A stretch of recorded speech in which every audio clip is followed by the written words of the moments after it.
The following video features the big dog.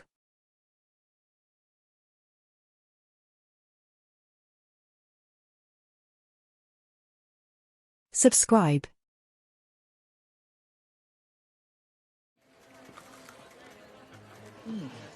That's really good. And we're back. Welcome back to Mr. Flamingo Reviews. Woo! Woo! Where today, I'll be talking about Percy Jackson and the Olympians, The Lightning Thief. The movie. Yeah. Hey, good job. Oh, nice. The movie, starring Logan Lerman, follows the young 16-year-old Percy as he discovers he's not like other boys. He may have ADHD, but he can hold his breath underwater a lot longer than the kids his age. He's just like you. He really is. One day, while traversing in a museum, his teacher, Mrs. Dodds or whatever, simply snaps and attacks him. To the point where Grover, his best friend, and the guy from Mamma Mia, or Pierce Brosnan, have to step in and save him. The pen is mightier than the sword, though, as Mr. Brunner, the name of Pierce Brosnan's character, sends Percy with a fresh new pen sword, and accompanied by his mom and Sally and Grover, his friend, to Camp Half-Blood. What about the pen gun? There is no pen gun. Oh, okay. Grover is a satyr, as revealed, so he's got goat legs. On their way, however, Sally's nabbed by Hades when the Minotaur rear-ends their car. Eventually, one thing leads to another, and Percy's journey of discovery culminates in his and Camp Half-Blood's discovery that he's the son of Poseidon. He's also introduced to the love interest of the story, Annabeth Chase, played by Alexandria Daddario. Up to this point, it's slowly become clear that a lot of the book's charm is dead in this movie. But hey, I mean, it's fun one way or another. Nice. It just feels like a drag mostly to this point. The pacing is bland in this entire story, and the part I've spoken of so far is not even halfway. Nonetheless, Percy discovers the lightning bolt debacle. He's got to hunt some pearls. Uma Thurman's Medusa. There's some sick adventures in Vegas and Nashville. Woo! If your son is the thief, I will send him to the depths of Tartarus. Eventually, our heroes find themselves, throughout the course of this story, down in the underworld where they run into Hades, find the lightning bolt, battle the lightning thief, and everybody lives happily ever after. In retrospect, I entered this film having remembered it fondly, but when watching it, I came to find out it was a massive slog. Needlessly dragged out in places, and not fleshed out in others, Percy Jackson and the Olympians, the Lightning Thief, suffers from somehow spending too much time on useless stuff, and spending too little time on anything anybody cares about. It's a movie. It's not exactly a good movie, and is not as good as I remembered it. Would you say it's a fun movie? It is hard for me to say that it's a fun movie. It's if you're interested in Greek mythology and, I don't know, a glorified teen adventure film, it's okay. But for the first time in Mr. Flamingo Reviews history, I'm gonna pan to someone else's thoughts other than the hype guy. Some random stranger. The biggest dog. Yeah! Oh, better luck next time, buddy! Woo! Thank you for having me tonight. I'm gonna start off by saying that this movie, like he said, like Mr. Flamingo said, it's a movie by itself. First time people, you don't even have to be super into mythology, although I will explain in a little bit later how wrong this movie gets. Super into Mr. Flamingo boy. reviews. So for first time watchers, it's a movie, it's fine. But when this movie came out, this and the second one that they made, they both films have said that they are an adaptation from the books. Now, I've read the books, and the books are awesome. Anybody who hasn't read the books should read the books. Rick Riordan is a good writer, and he really cares about mythology. Rick Ross? I probably would have been better movie made. So, I don't think so. well, all right. So let's start with the first problem. You would think that if you're gonna make a successful series into a movie, you might want to talk to the man that made it successful. However, Rick Riordan actually had little to say on this movie. I do not know why. Once the rights to Percy Jackson was off and about, for whatever reason, the directors just did not talk to him. And Rick Riordan himself has disdainfully said a lot of things about the movie, as for example, if you're going to follow the books, maybe follow the books. I don't know. Did the Greek gods have any input? Was Zeus like, I wish. I'm actually a present father? I wish. I actually... Okay, well, maybe not all of it. How about any of the other gods? No, actually. Was Hephaestus like... He wasn't even in the movie. Yeah, I know. Oh, man. Anyways, you can keep going. But Rick Riordan, like I said, was not even a part of this movie. Which obviously upset a bunch of the fans. Upset him. And changed the course of this movie. And another thing that I'm going to just get off right now is that if you're going to change details, make it interesting. Don't make it more lazy. So let's talk about the movie. First things first, a lot of characters are not even in it. That really should be. This is obviously spoilers. You don't. So first things first, talk about some of the characters. And the big three throughout the whole movie is Percy Jackson, Annabeth, and Grover. To some extent, there are some other... Grover There is a from Grover. Sesame Street? Oh, no. Unfortunately, Grover is a satyr in this film. Super. However, in this movie, they like to think that he is funny. He is not. Not one line has landed, except for a few jokes. Like? For example, when they go to the underworld and Chiron is there.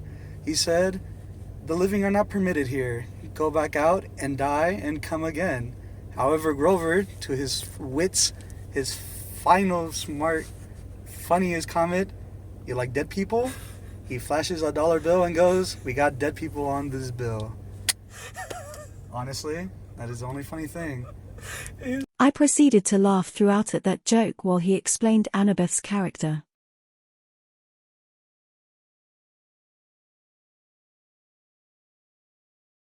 The problem is the books that should be mentioned is in the books, they're like around 12 years old. Here they're 16. And here they 16. The point of the books was supposed to be like, think of like Harry Potter or like Lord of the Rings. Those kids are all super young. They Lord of the Rings? What? Yeah, well, is it? Yeah, Lord of the Rings, is it not? Or there's like No. No, they're like- okay. those hobbits are are like- like 200 years Never old. mind, scratch that. Just think of Harry Potter. How Harry Potter is like 12 years old. My and dad when he loves the Lord of the Rings. And when he series. comes across like anything magical, he gets excited My dad about it. doesn't. He has a chance to learn. In this movie, Percy is 16. He's like a high schooler. Puberty. Pretty much. I guess they did it to like reach out to the teen demographic. But a big point of this book is that, at least the first book, the lightning thing, is that he has a stepfather because he doesn't know who his real father is. And his stepfather is Gabe. You could word it like that. Oh yeah, Gabe. Gabe is unironically the only good character. They portray him really well, This is true. and he's pretty funny. This is not true. Well, No. not because of that reason, but because of one line that's single. When they asked him, when a news reporter asked him, because Percy did something big that was on the news, and they talked to his father, his stepfather. The reporter asks, "So your son Percy Jackson?" He's like, "What is his deal?" And then Gabe just simply goes, No, he's not my son. He did not come from these loins." It's a pretty good line. That is his only few lines, but one of the best. How are people supposed... And Percy Jackson is he's as tall as Gabe. He's jacked. How are we supposed to relate to this like in the books? He could beat up Gabe. There's no point in like Percy struggling against an abusive father figure. There's no point to it. Wait, where did this come from? He's covering his bases here. Okay. Yeah. I spoke generally of the film, but Gabe as a character in the books is more effectively a bad parent, and they make sense of it. They make sense of it in the movie in simply one throwaway line, which is unfortunate. Yeah. So I can understand where the big dog's coming from in terms of like a lot of the movie is just broad strokes on what the book is, and an adaptation should be more faithful, and this did not provide that. Yeah, it's like you get a character and they just lightly brush the surface of what that character should be. And then for characters that are missing, when Percy Jackson finally arrives to the camp, it's actually ran by Dionysus, the god of wine. However, he's not in this movie. He shows up in the second one. He does show up in the second one. There's a second one? There is a second They one. made The it to Sea of 2 and then they Monsters. quit. Yep, because they realized there is no justice in this world. They realized that everybody was getting too old. That movie, and not only that, but that movie completely derails the whole. Like, not only does it ruin the books, but it completely ruins the whole series. But that's for another time. You're also missing Clarice, Ares, the god of war. It's because I heard it's because Ares was getting ready to partake in Wonder Woman. That's Okay, true. see, now that's interesting. On the bright side, Ares is making it to the TV show, He is Disney, played by Edge. It is confirmed, and it's true. Very cool stuff. Like Mr. Flamingo, he says too, the pacing of the. I get that it's a movie. You know, you can't make it like 3 hours long. You have to shorten it. However, when the pacing kind of goes from, hey, we just arrived to camp, to like the literal first night, to, we got to sneak out of here. You I gotta missed get out of here. You missed a lot of content. Let me out. In the book, a really big plot too also is Luke. Luke is the son of Hermes. He's been there at camp as long as anybody else. However, he does not Camp have Dawg. his signature scar for whatever reason. I don't know how I got these scars. My father was Hermes. Oh man. He's a fiend. Something now that I'm gonna point out about Luke. At the end of the book, however, it's a twist that Luke is actually a bad guy. Yeah, they steamrolled through that. I mean, I mostly dodged around it for comedic effect, but Luke in this film is mostly absent, and then he's just the lightning thief. It's pretty much true. And this, It was me, Percy. I did it. And another thing about the movie was that they got. See, this is why I'm kind of divided on. Is this movie the worst? No, it's not the worst. Because you also got scenes that they did really good in this movie. I'll give them that. They did include the Garden of Medusa.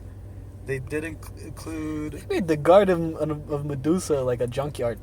Oh yes, but you know, again, if you could change it a bit and still kind of relate it to what the book, then it's True. fine. If they could, like, at least you could change it, but you could still keep it the same concept. They included also the Las Vegas scene, the Lotus Casino, and something that they did interestingly in there is that in the books they simply was just drawn into it because games and drinks, you know, what a teen would like, or like a preteen, that's things that they would like. And the Lotus Eaters are supposed to keep you in there trapped for eons. But something that they did in the movie that they didn't do in the books is that they made them actually eat like a lotus flower cookie. You know? There, you could be creative. But however, this movie throws a lot of it away. No, the movie, they ate the cookie. Yeah, in the movie. It was on that's the why. platters. Yeah. Yeah, that's right. In the movie. In the book, they didn't, but... Okay, yeah, you're right. Yeah, It's been a while. But they did it interesting. But one of the biggest things that they did, and this is why, me, myself, really big into mythology, Greek mythology. I love mythology. And this is where a lot, I don't know about you, Mr. Flamingo. I don't know how much you know your mythology. But when it came to the scene, when they went to the underworld, and they met Hades, and he's some rock star punk. Hades was played by the wonderful Steve Coogan. Very good British comedian. Oh, I did not know that. That is interesting. But when they met him and Persephone, who is down there. Rosario Dawson plays Persephone. Rosario Dawson. When they go down there. Also known as Ahsoka from hit Disney Plus show Ahsoka. I've never seen it. Is it good? You would have to watch like every season of Rebels to fully enjoy Ahsoka. Okay, keeping it on topic. Even it on topic, this is where a lot of fans that at least that I know get divided. Hades was portrayed so badly. Hades in Greek mythology is not a bad guy.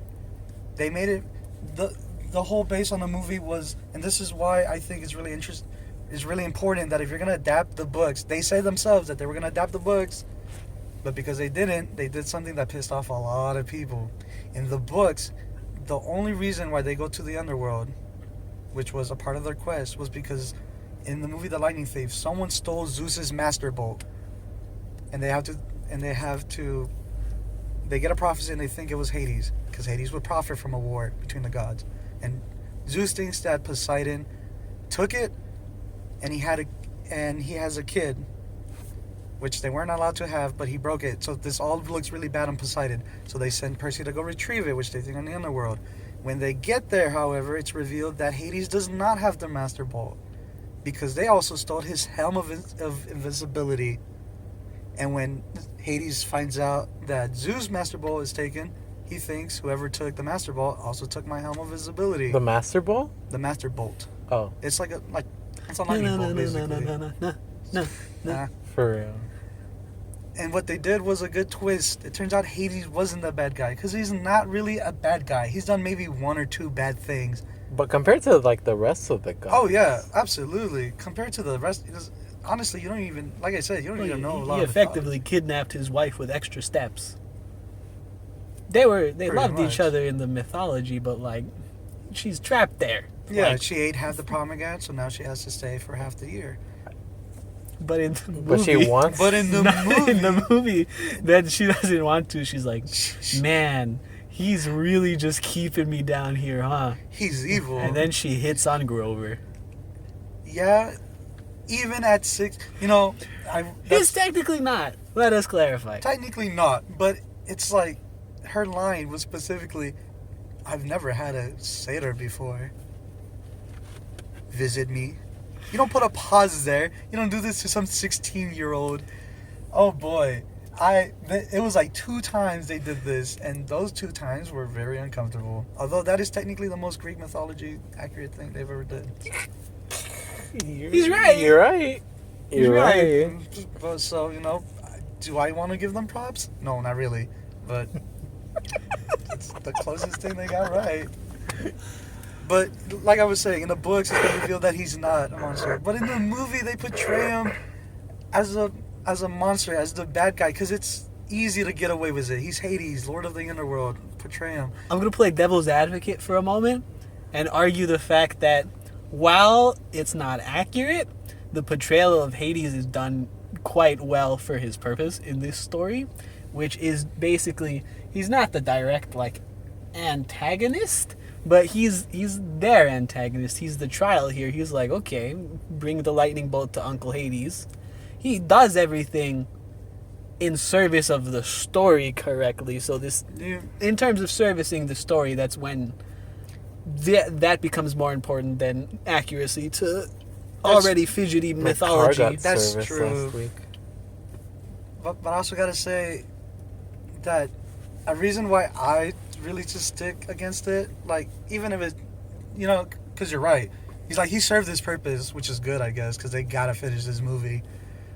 But a good portrayal of making Hades bad was the Disney movie Hercules. They made him a bad guy, but they made him really interesting and fun. So it's possible, but I still think they botched it up.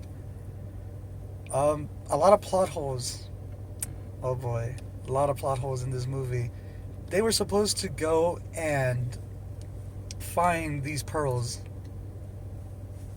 However, in the movie, Luke, I believe Luke just gave it to them, right? What do you mean? So, to escape from the underworld, Luke gives them these pearls. Oh, yes. Luke gives them, in the book, effectively, right? escape bubble pearls.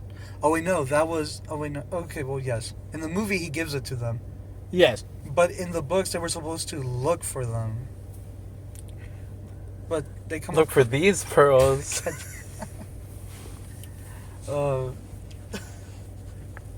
You're missing one, and that's basic. There's 3 of them. Okay. Oh Just man. wanna bring that up. Oh man. And also because Luke was written in the way that they did, in the end of the movie, they got the Zeus's Master Ball. They were about to deliver it back to Zeus, and then Luke shows up And he's like, hey. very far away, and the only thing I could be thinking is just go through the door. He's very far. What's he gonna do? And then they stop and look at him and go, huh? Just like the flat. Oh wait, sorry, wrong thing. Wrong, better show? What are you talking about? Is there? Keeping it even on know what he's topic. talking Keeping about. it on topic. Keeping it on topic. They just really botched a lot of things up. And then they had the audacity to charge for it. And then they made a second movie. Which we're not gonna get into. We're not here. going to get into because that movie just completely destroys the franchise. And all honestly, like I said, is it a bad movie? Is it the worst movie? No, I've seen worse. I've seen way worse. But they themselves said that they were going to adapt the books. This was not an adaptation, like, at all.